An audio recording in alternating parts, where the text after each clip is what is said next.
Assalamualaikum warahmatullahi wabarakatuh. Kembali lagi bersama kami di channel Waglo Gubuk Apung. Pada kesempatan saat ini kami ingin mengulas kembali tentang lomba yang diikuti oleh siswi SMA 2 Cikarang Barat, SMAN 2 Cikarang Barat. Kira-kira lomba apa aja sih yang diikuti? Sebelum itu kita kenalan dulu ya sama dua siswi tersebut. Yang pertama yang di samping saya dulu ya. Halo semuanya, perkenalkan nama saya Tiara Arianti. Dari kelas 12 IPA 4, saya mengikuti lomba storytelling yang diadakan oleh SMA 3 Tambun Selatan. Halo, perkenalkan nama saya Ayuni Sanzara dari kelas 12 IPA 1. Saya mengikuti lomba desain poster yang diselenggarakan oleh SMA Negeri 3 Tambun Selatan. Dan selanjutnya mungkin Ibu Salwa memperkenalkan diri. Ya, halo semuanya, nama saya Ibu Salwa, mengampu mata pelajaran seni budaya, konsentrasinya ke seni rupa.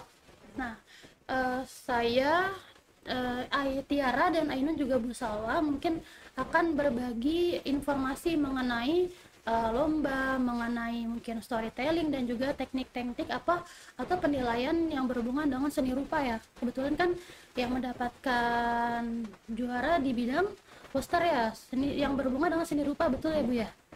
Nah, sebelumnya kita bahas yang storytelling dulu ya.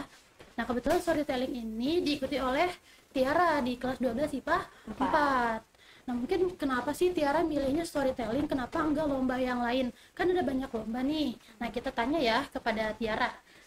Oke, jadi kalau saya pribadi ya, kenapa saya maunya ikut lomba storytelling? Pertama karena saya itu merasa saya mampu untuk berbahasa Inggris, karena saya juga termasuk wakil ketua Eskul United English Club di SMA Negeri 2 Cikarang Barat. Jadi saya mau mencoba hal baru yang belum saya coba waktu itu. Jadi kenapa saya memilih storytelling? Karena saya juga jujur suka banget sama yang namanya bahasa. Berarti kan udah ada motivasi dari dalam diri Tiara sendiri ya? Karena minat saya sendiri. Ya, karena sesuatu yang diikuti berdasarkan minat kan lebih mudah ya. Nah, kebetulan Tiara kan emang senang bahasa dan lombanya adalah storytelling, yang mana kan menyampaikan cerita kepada audiens atau para penonton dengan teknik yang banyak ya, misalkan dengan cara intonasinya ataupun mungkin dari kostumnya gitu ya. Storytelling kan lebih mengeksplor cerita, terus juga agar pendengar bisa masuk ke dalam cerita tersebut ya. Nah, untuk hasilnya kemarin gimana di SMA tersebut? Untuk hasilnya sebenarnya saya belum mendapat kesempatan sebagai seorang pemenang, tapi saya merasa bangga kepada diri saya sendiri karena saya udah mau mencoba hal baru tersebut. Dan saya nggak menyesal sama sekali karena saya nggak menang. Saya ngerasa kalau itu bisa membuat saya improve menjadi manusia yang lebih baik lagi. Dan saya juga jadi tahu kesalahan saya apa nih, kenapa saya kalah, kenapa saya nggak dapat dan nggak masuk semifinal. Jadi saya tahu. Nah, berarti kan yang paling penting tuh bukan hasilnya ya, tapi prosesnya.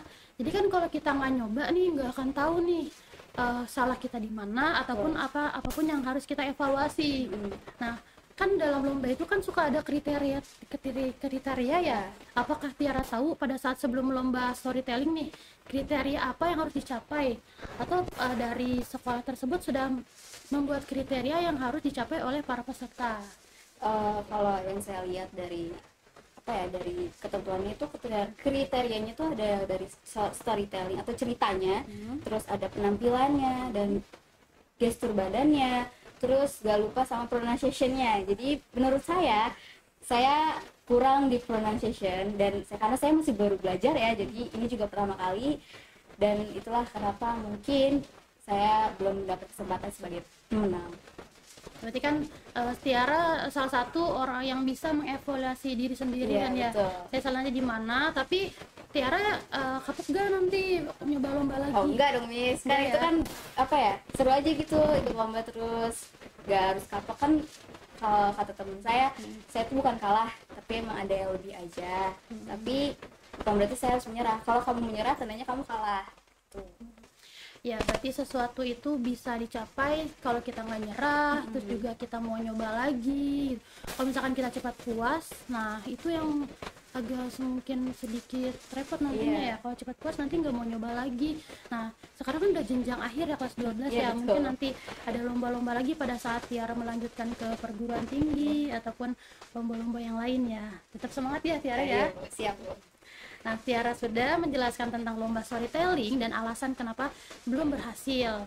Yang paling penting adalah prosesnya dan motivasinya untuk mengikuti lomba tersebut. Nah, sekarang kita ke Ainun ya.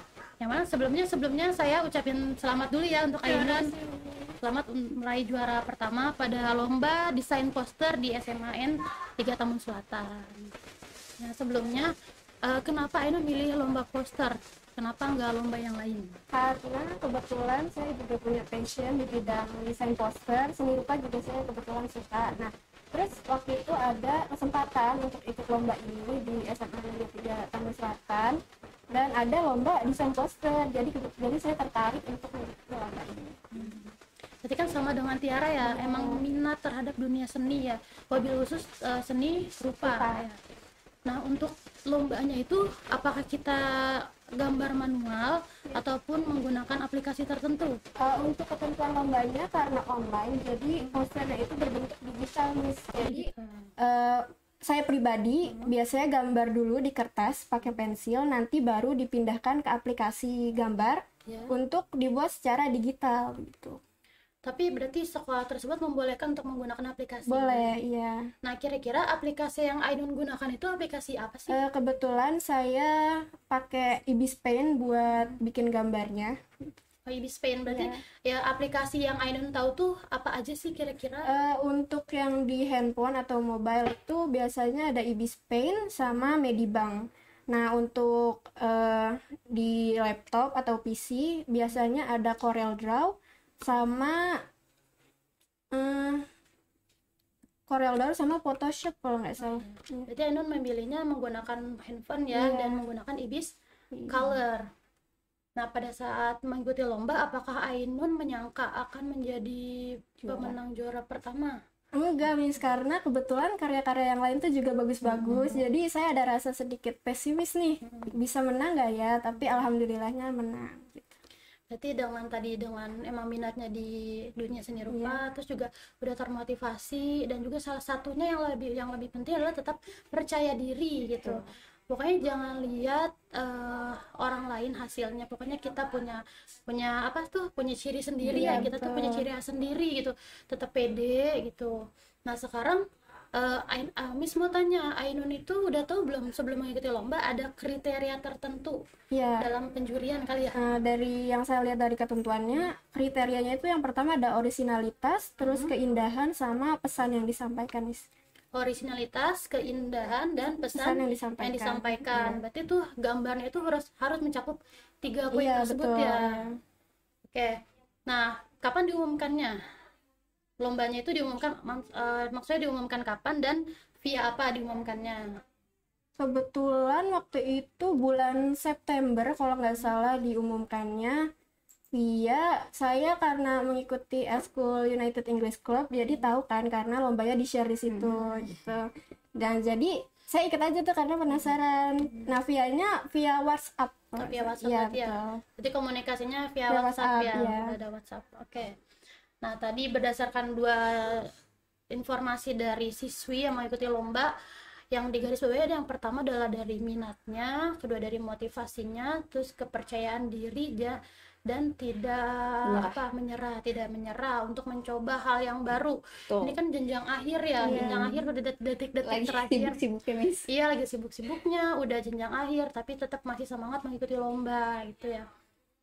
Tadi juga udah dibahas kriteria apa saja yang sebelum diikuti lomba, dan mungkin sudah diikuti lombanya ya. Pada saat Ainun menang, ada nggak kriteria dari sekolah, misalkan Ainun menang berdasarkan kriteria tersebut? Ada Kebetulan dikasih filenya juga, soft file untuk penilaiannya itu ada nilainya juga, Miss, itu untuk setiap kriterianya. Jadi berarti detail ya, misalkan dikasih tahu kepada pesertanya juga terkait penilaian, itu bagus sih gitu ya, biar peserta juga bisa mengevaluasi gitu. betul. Dari mengevaluasi kan tahu nanti kalau misalkan belum rezekinya kan tahu ya nanti kira-kira yang mana nih yang perlu diperbaiki untuk mengikuti lomba-lomba yang lain atau lomba-lomba di lain kesempatan. Mungkin cukup untuk pertanyaan Ainun dan Tiara ya. Sekarang kita berlanjut ke Bu Salwa sebagai guru mapel seni budaya yang mengampu konsentrasinya di seni rupa, yang mana emang ada korelasi terhadap lomba yang Ainun ikuti dan apa yang Bu Salwa fokuskan selama masuk kuliah ya Bu ya,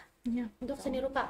Nah tadi kan Ainun bilang bahwa ada kriterianya, salah satu keindahan, terus juga Pesan yang disampaikan. pesan disampaikan, satu lagi Originalitas.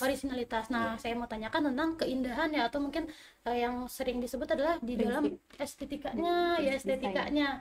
Baik, gimana menurut Bu Salwa? Apakah emang di seni rupa juga dipelajari ya mengenai estetika ya Bu ya? Bagaimana tanggapan Bu Salwa tentang Ainun ataupun Tiara? Terlebih Ainun. Oke. Baik, jadi kalau prinsip keindahan ya, prinsip desain itu selalunya berkaitan dengan seni rupa gitu, karena seni rupa tuh kan memang terlebih kalau murni ya memang suatu karya yang dinikmati keindahannya gitu. Nah tapi kan menurut orang-orang kan keindahan itu belum tentu sama kan, baik menurut Miss atau menurut Tiara yang keindahan itu seperti apa sih gitu kan, berbeda gitu. Nah tapi idealnya di sini ada prinsipnya, prinsip desainnya. Dari prinsip desain itu ada sesuatu yang harus dipegang gitu agar sesuatu itu bisa terlihat indah gitu. Jadi yang pertama ada keselarasan gitu. Jadi keselarasan itu adalah tentang objeknya. Objeknya ini bisa selaras atau tidak antara objek satu dan lainnya gitu. Jadi kelihatannya apakah dia tuh setema atau tidak tuh kelihatannya gitu. Lalu yang kedua itu kesebandingan. Kesebandingan. Ini keselarasan tadi ya, sekarang kesebandingan. Jadi kalau kesebandingan itu adalah tentang ukurannya, ukuran antara objek-objeknya itu sebanding atau tidak gitu. Ya kriterianya tentang ukuran gitu. Ukuran yang mengisi satu kesatuan karya itu gitu, kesebandingan. Kemudian juga ada irama. Kalau irama itu salah satu prinsip desain juga, yang mana dia itu untuk menciptakan suatu ilusi pergerakan. Nah mungkin Miss pernah lihat mungkin ilusi optik. Iya. Nah itu jadi terlihat seperti ada ilusi pergerakan gitu. Kemudian yang keempat ada penekanan. Nah penekanan itu adalah sesuatu yang ditekankan gitu. Jadi objek apa sih yang menarik mata gitu loh, yang menjadi sesuatu yang membuat orang-orang tuh langsung tertarik gitu ketika melihat objek tersebut. Nah tapi penekanan ini bukan tentang objek saja ya, mungkin bisa juga tentang warnanya kah atau apanya itu loh ya. Itu yang salah satu prinsip desain juga gitu. Ya, yang terakhir ada proporsional gitu. Berarti bisa disimpulkan ada 5 ya Bu ya? Ada prinsipnya 5 ya. prinsip. Nah tadi menariknya satu, mungkin saya kan memang orang awam ya Bu mengenai seni rupa gitu, karena memang bukan mengambil jurusan seni rupa gitu. Nah tadi yang irama, ternyata yang saya tahu mungkin irama itu hanya di seni musik ya Bu ya. Ternyata ada ya di seni rupa irama. Nah mungkin itu bisa menjadi daya tarik kamu ataupun Ainun yang mengambil dunia seni gitu ya. Seni kan ada seni musik ya Bu ya, seni rupa dan seni-seni yang lain. Nah, ternyata ada irama ya Bu ya, tapi iramanya kan berarti beda ya Bu ya antara musik sama seni rupa ya Bu ya. Bedanya ya kalau irama di seni musik ya kita menggunakan indera pendengaran gitu. Kalau irama di seni rupa kita menggunakan indera penglihatan gitu. Nah berarti kan dari podcast ini kita jadi nambah pengetahuan ya tentang dunia seni rupa, bahwa ada 5 prinsip. Nah salah satunya adalah irama, yang mungkin kita sebagai orang awam ya yang mungkin tidak mengambil jurusan tersebut atau tidak konsentrasi di dunia tersebut, jadi tahu ternyata ada irama selain seni musik, yaitu ada di seni rupa.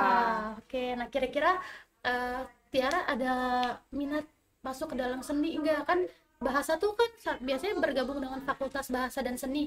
Ada mungkin beberapa, ini tidak semuanya, mungkin beberapa kampus yang menggabungkan fakultas bahasa dan seni dan jurusannya mungkin bahasa gitu seni. Nah kira-kira Tiara ada nggak kira-kira ketertarikan mengambil jurusan nanti pada saat masuk ke perguruan tinggi dengan bahasa gitu?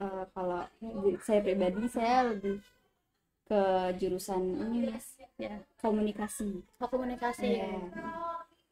Tapi bukan berarti saya nggak suka seni atau gimana ya. Saya juga suka. Kalau ada tugas seni budaya pun tetap saya kerjakan kalau suruh gambar-gambar karena seru aja gitu. Emang menyenangkan ya. Kita kan konsentrasi di ilmu komunikasi, ilmu komunikasi kan juga seni juga kan. Seni ada seni berbicara, rupanya juga seni di komunikasi menyampaikan itu. apapun, menyampaikan informasi kepada orang lain kan ada tips and triknya kan, mungkin di dalam ilmu komunikasi juga ada. Iya. Nah selanjutnya kepada Ainun, apakah Ainun jadi kan udah jadi tahu nih ya tentang seni rupa, ternyata ada prinsipnya, ada mungkin lebih dalam lagi nanti mungkin selesai podcast ini mungkin ya dengan Bu Salwa. Nah, ada ketertarikan nggak masuk ke dunia seni rupa? Saya sih memang ada ketertarikan buat masuk ke seni rupa gitu, karena memang sudah minat saya juga kan jadi seni. Oh ya, berarti emang udah ada minat seni rupa, tinggal mungkin digali lagi ya. Mungkin nanti kan ini masih SMA ya, SMA kan masih umum ya, masih nyari-nyari nih kamu konsentrasinya akan kemana. Nanti di dunia perkuliahan kamu udah ngambil nih kira-kira yang kamu sukai dan kamu minati, agar mungkin lebih berjalannya lebih sesuai dengan maksimal selaras dengan yang kamu inginkan gitu ya. Untuk hari ini mungkin itu saja kali ya Bu ya tentang podcast perlombaan siswi ya di SMA 2 gitu, storytelling dan juga desain poster. Oke, mungkin ini aja yang bisa kami sampaikan ya mengenai lomba tersebut. Mungkin kalau misalkan ada kata yang kurang berkenan atau informasi yang kurang berkenan juga mohon dimaafkan ya. Oke, sekian dan terima kasih, kita tutup bareng-bareng ya. Oke. Assalamualaikum warahmatullahi wabarakatuh. Tak heboh, wag lugu-lugu apapun. Kreasi yang bikin bingung, karena inovatif.